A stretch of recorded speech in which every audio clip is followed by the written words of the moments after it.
Again, I'd just like to reiterate all of my colleagues' thanks to AUB and to all the sponsors, to Angela and Annika and everyone else who has facilitated this. It's really a pleasure to be here. I'll begin by saying, as a historian, I participate in this forum as a disciplinary interloper of sorts.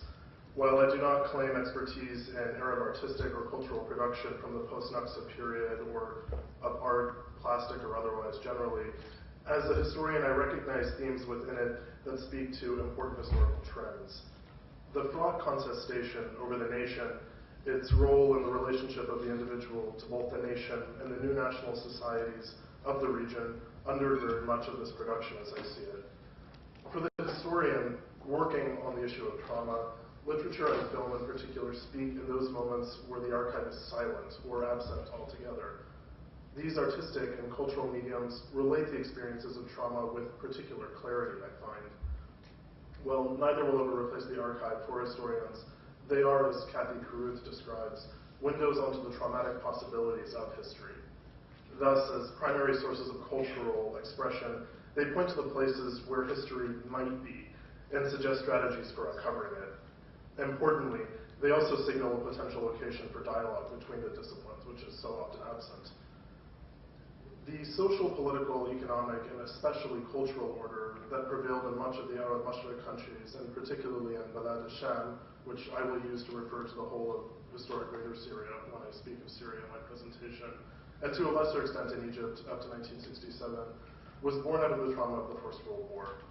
I argue that it is here that we should look for the origins of understanding the trauma of 1967. While especially acute in Balad al-Sham, wartime privation manifested in serious political transformation elsewhere as well, culminating in the 1919 revolution in Egypt.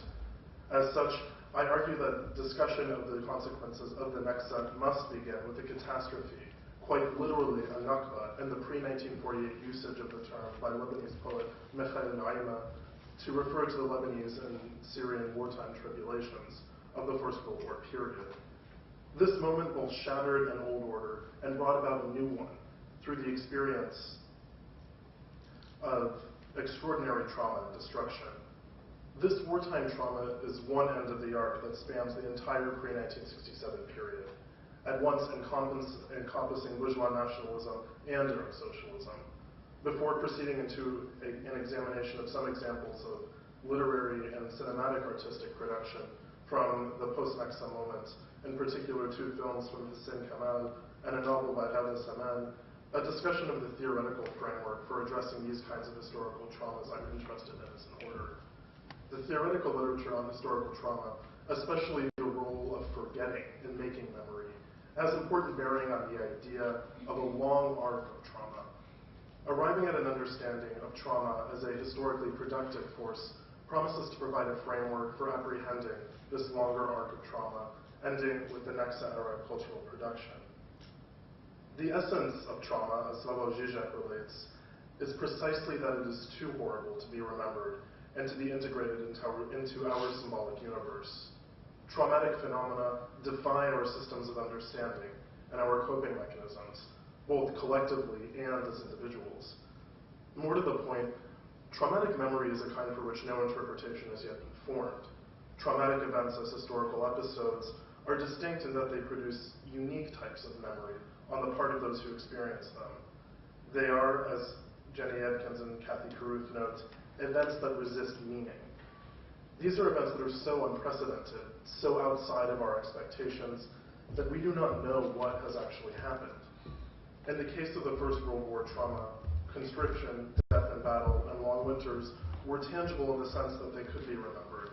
Yet all of these combined with famine, at once ubiquitous and invisible a form of catastrophe, is difficult to quantify as a historical experience. In the same way, the collapse of political, cultural, and social order triggered by the Naksa is a totalizing trauma. Trauma is, as Maurice Blanchot says, the disaster unexperienced. It is what escapes the very possibility of experience. Indeed, the power of the trauma is not just that the experience is repeated after forgetting, but that it is only in and through its inherent forgetting that it is first experienced at all. Not only is the trauma forgotten, but it must be forgotten. Thus, trauma is unexpectedness and horror, and cannot be placed in the schema of prior knowledge. It is only experienced after the fact, once it has been forgotten. This is precisely the dynamic I see that we encounter in much post-1967 cultural production. It is important to emphasize this point, as it goes directly to the consequence of trauma both in Syria after 1918 and the wider Arab context after 1967. This trauma could not be accommodated within existing social or cultural framework, and therefore signals a traumatic breaking point of sorts. It represents a moment in which a society totally unfamiliar and unprepared to deal with such a catastrophe, indeed with such a Nakba, on this order of magnitude, would have begun to look for a way to move forward.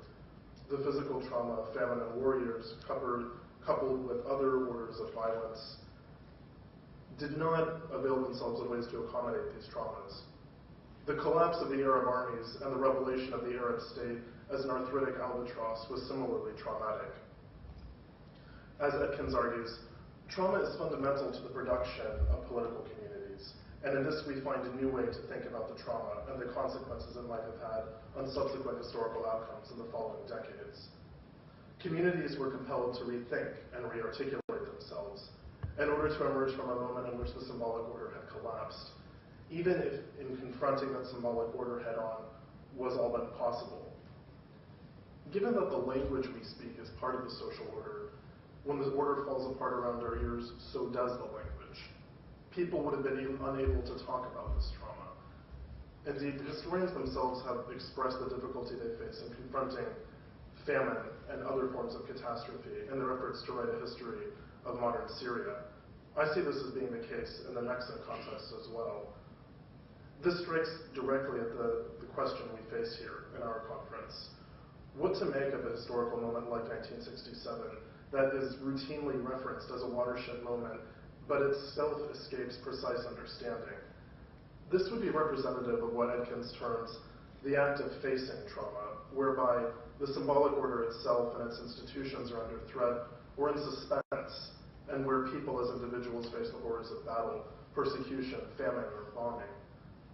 Thinking of post-war Greater Syria and post-Naksa Greater Arab world in terms of a collapsing symbolic order is a helpful way by which to conceptualize both trauma and the challenge faced in articulating a response to it. The inability, or insistence perhaps, to forget is a trend that typifies the reaction of many to the trauma. Experiencing trauma through forgetting is a tendency that would have major implications in terms of the political community that would emerge in Syria after the war, and again in the Arab world after 1967. Trauma drove the creation of new polities in these contexts. Trauma best explains the situation we find in Syria after the war and in the Arab world after 1967, why so little was written about it in its wake, and why there was such an anxious lurch towards nationalism after 1916. To borrow Jeffrey Alexander's framework, cultural trauma occurs when members of a collectivity feel as though they have been subject to a horrendous event that leaves indelible marks upon their consciousness, making their memories forever and changing their future identities in fundamental and irrevocable ways. Trauma produces fundamental changes that affect societies beyond structures, as it influences changes to their cultural composition as well. Moreover, for trauma to even matter and emerge at the level of collectivity, social crises must become cultural crises. Alexander observes that at the level of the social system, societies can experience massive disruptions that do not become traumatic, pointing out that a particularly high standard must be met before labeling an event as traumatic. This is a challenge when evaluating the history of the period between 1915 and 1920 in Syria, and again in 1967. How and where do we identify trauma? Where do we locate it in the 1967 moment? There was no means to limit the crisis to a particular sector of society or place. It seemed to have been everywhere and nowhere, without any way to escape it. To be certain, applying the theoretical framework of trauma to the historical situation in Syria raises certain challenges, all the more so in extending it to encompass the entire period to 1967, a challenge I freely acknowledge. Primary among these challenges is the theoretical literature's emphasis on the problematic relationship between the act of memorialization and the production of trauma. The trauma of the First World War, like 1967, is a universally remembered but seldom memorialized event. No proud monuments grace Arab capitals, as would those commemorating the experience of the October War 7 years later. Despite this difference between the theory and the reality, the role of trauma as a primary historical agent in shaping the historical outcomes of the 20th century in area is clear. Given the volume of evidence of cultural anxiety present in the area of Greater Syria up through the Republican and Arab nationalist period, a foundation of trauma is the most concise explanation for a multitude of historical outcomes and necessitates an understanding of the period through a traumatic arc. The precise role trauma may have, as Carruth puts it, is the historical power of trauma, that of the unclaimed experience.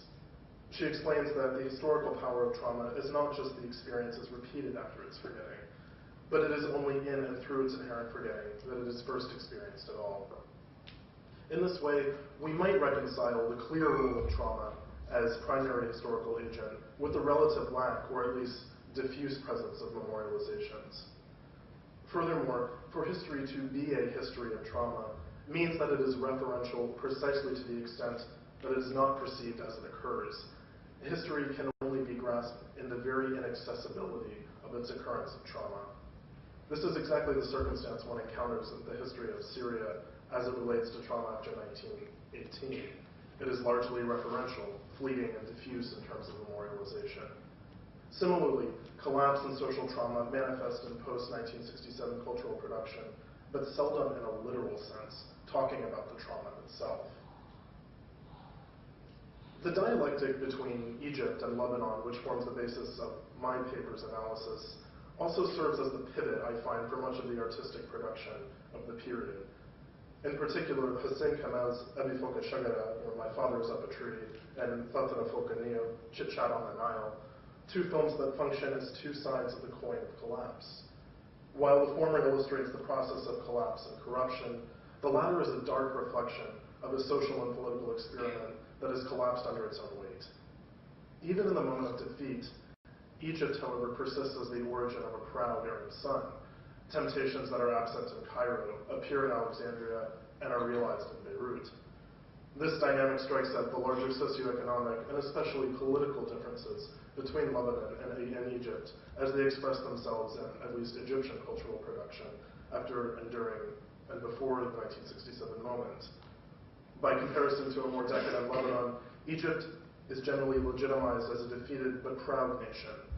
The constant tension between Lebanese and Egyptian political models, personified in this era by the personalities of Gamal Abdel Nasser, Camille Chamoun, and others, reflect tensions that go back to 1918 and the incomplete post-war settlement. The divergence between the two countries backgrounds the films as they progress from Alexandria before moving to Lebanon and fully outside the normative space of socialist Egypt. The first of these two films, itself based on one of Mahfouz's novels by the same name, the main character, Ali, a young vacationer on the summer holidays from college in Cairo, with his friends, encounters the beautiful cabaret singer Fardous and is seduced by her. Ignoring the advice of his father, he spends more than he is able to entertaining her and ultimately falls under her sway, sitting to the side while she uses her charms to relieve other, older men of their money. He accompanies her to Lebanon, where she performs in a Beirut nightclub, completing the corruption of this formerly honorable Egyptian youth of the Nasser era. What is particularly notable about the film is the treatment of representatives of the old nationalist elite. These men, ostensibly those who would have been at the head of protests in 1919, now sit in darkened Alexandria nightclubs, their rumpled suits showing their age, their taglouche sitting at an unflattering angle on their aged heads. Moreover, the extent to which their senility expresses itself is remarkable. These men, the old elites of another age, seem unaware of being fleeced by the likes of Fardous and her sisters in crime. As such, I read this post-1967 moment as specifically not only about the collapse of Arab socialism after 1952, but reflecting collapse of a longer tradition of cultural and political experimentation going back to the post-war moment. Moreover, the trauma of this moment expresses itself through a depiction of corruption and decadence. The Naksa, which is impossible to remember literally, marks the end of an age of corruption and decadence in the post-1967 corruption. So great was the trauma of collapse of the nationalist movement, its promise and hope for the future, that it could only be remembered as a corrupt and decadent aberration. Furthermore, the total collapse not only of Nasserism and Arab socialism, but of the entire traditional social order plays out in the film. All of the old nationalist elites, both Islamic formalism and secular nationalists, are subsumed and ridiculed. Islamic conservatism is understood to be just as hollow and failed as a generation of secular nationalists, represented by Abed's father and the old pashas in the nightclub. Indeed, even in scenes of mirth, the collapse of the old order is obvious. In a classic scene of Egyptian musical cinema, Adel and his friends act out the awarding of the title of Musayyif, or summer vacationer, mocking both Islamic rituals of kingship and the sclerotic textual legalistic tradition of interpretation. Adel and his friends upend tradition with glee, declaring, Bismillah al-Hawa wa-shams wa-bilajah, in the name of the wind and the sun and the beach, Bismillah al-Shabab wal-Hub, in the name of youth and love. Adel and his friends appropriate these Islamic invocations of the divine for a decidedly secular kind of devotion. Approaching an impromptu dais assembled from pleasure boats, Adel approaches the three youths playing the roles of qadis, or Islamic judges, telling them that he longs for the summer, imploring them to grant him license to its merriment, and with the designation of Musayyif. In the back and forth that ensues, Adel prevails. In a clear play on both the traditional textual practice and education hierarchy, the youth show that they command as important a role in this society that has been entirely upended. Indeed, upended to the extent that the film is entitled My Father is Up a Tree, a literal upending of the social order. By contrast, Kamal's 1971 film, Thabara Fokanio, is an incisive and direct critique of the Nasserite state and its corrupting influence society. Focusing on the drug-addled, monotonous daily grind of Anas, of functioning in a state bureaucracy, the film deftly illustrates the sclerotic decay of post-1967 Nasserism as it is remembered after the collapse. Any state project requires the convening of a dozen mutually redundant committees, at which point any project grinds to a halt. Official culture is omnipresent, bearing down on people, pushing them to withdraw into drugs and ambivalence. The more bold-faced critique of Arab Nasserism found within Thabara Fokanio reprises more subtle critiques of the regime that we find in My Father is Up a Tree. Whereas the corruption and partial restoration of the 1967 generation figures as a leitmotif in Abi Foka Shajara, the relationship of Anas to his audience in Chit Chat on the Nile is that of a Cassandra. We might read the retreat of Anas in Thabara from the oppressive, omnipresent state as attempts to create a space apart from a state and a society that has collapsed in this moment of trauma. Similarly, the jaded cynicism of young Syrians and Lebanese in Ghada Saman's Beirut 75, or Beirut 75, dovetails with Kamal's description of institutional elephantiasis and political calcification that defined the contemporary Arab state in Chit Chat on the Nile. Moreover, it showcases a darker side of the 1967 youth's experience.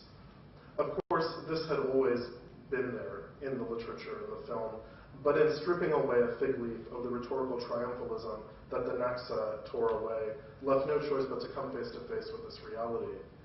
As such, the Naksa represented not only political, cultural, and military defeat, but the moment at which Arab publics were obliged to face the reality of economies that could no longer support calcified political institutions that were collapsing under their own weight, political repression, and the overwhelming role of militaries in politics.